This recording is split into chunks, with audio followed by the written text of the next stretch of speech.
So as you well know by now, Manchester United did not just take on, but beat.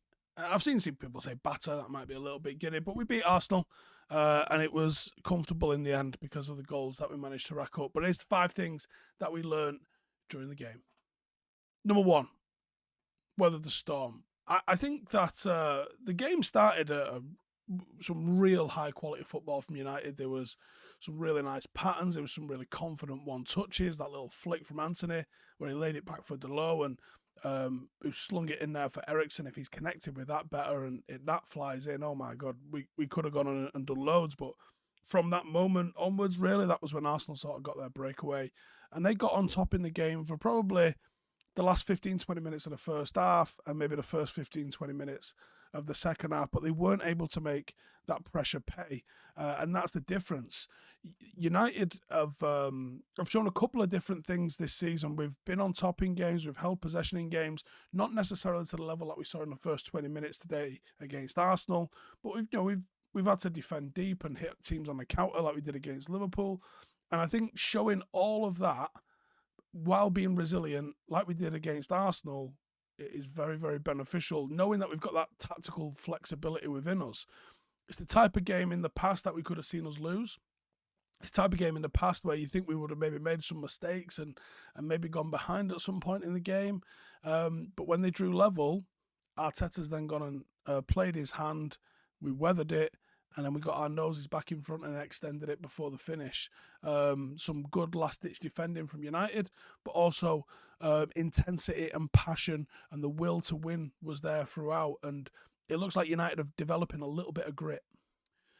Number 2, midfield machine. Eriksen was outstanding. I was very reluctant to sign him at first. I know he was very good at Brentford towards the back end of last season, but I thought, there's a low bar to be a good midfielder at Brentford versus being a good midfielder at United. But he's carried it straight through. He's been absolutely immense for us. He's added a level of composure and quality that we've just not seen, and consistency as well, that we've just not seen in this team for a long, long time.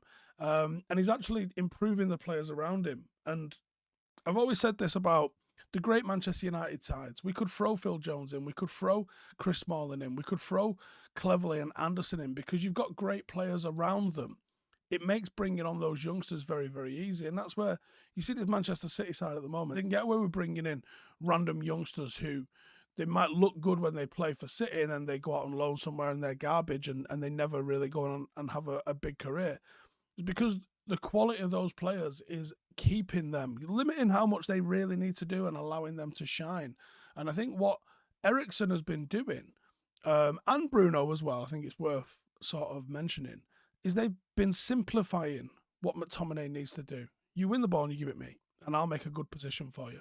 And because they're taking up good positions, sensible positions where they're easy to find, they're making it easy for McTominay to find them, which is massive. Because then he doesn't have to play those risky 25-yard balls, breaking the lines in between a couple of different players, those really difficult sort of, technically ninja sort of passes.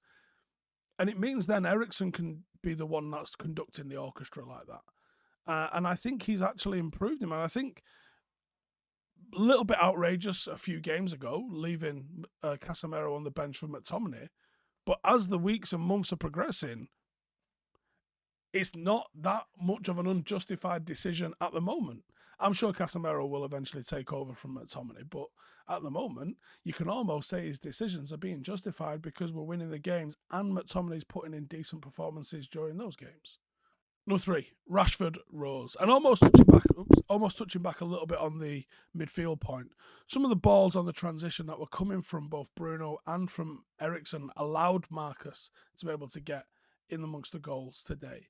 2 goals and an assist without actually really hitting top gear. Really hope it puts some confidence in him and allows him to get back up to that higher quality of play that I know's within him that we're still not quite really seeing.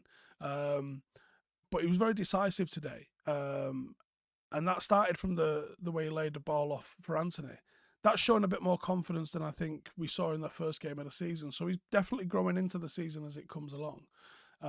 Hopefully it's a sign of things to come. Hopefully that is not too injured or it's not too bad of a pull on his hamstring, because he did look like he was in trouble for a little bit. He won us the game today.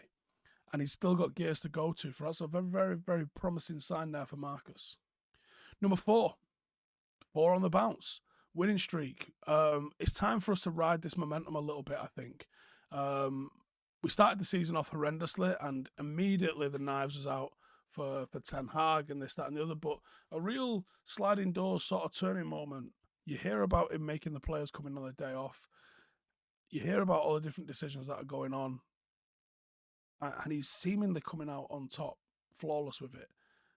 4 wins on the bounce. Real momentum. Just in time for the Europa League to start kicking in. I think we're going to need to use the squad a hell of a lot more than we have done in the last 4 games. But we haven't won.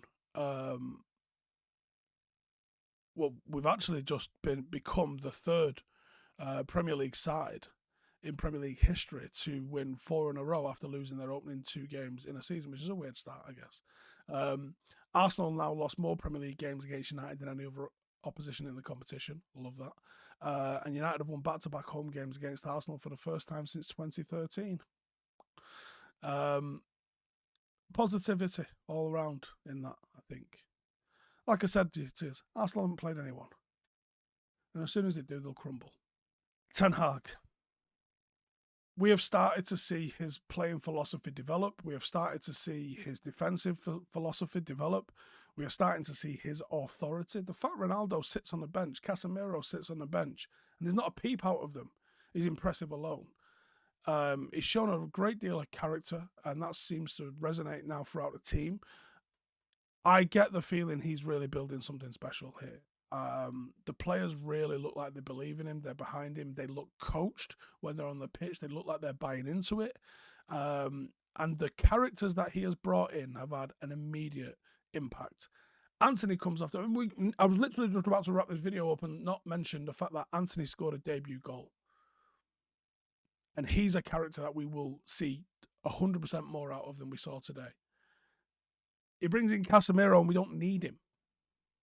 You know, he's got Martinez, who's probably had one of his toughest tasks today, I think, dealing with Jesus, who was good. It's worth mentioning. But they still kept him relatively quiet.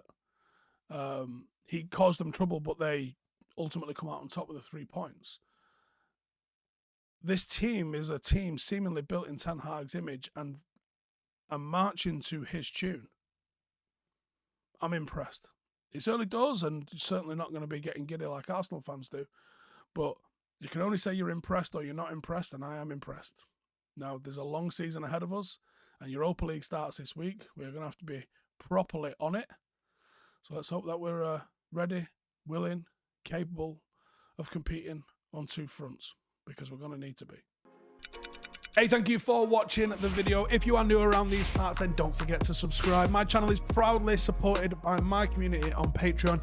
If you'd like to get a little bit of extra content, a Discord group, meetups, 5-a-side games, weekly podcasts, behind the scenes, and even an occasional bit of transfer news as and when I get it, then for the price of a pint, you can show your appreciation for the content that we make and get some goodies for doing so as well. Check the link in the description or click the button right here. You'll also find all of my socials here too if you want to follow me on any of those platforms. Nice one.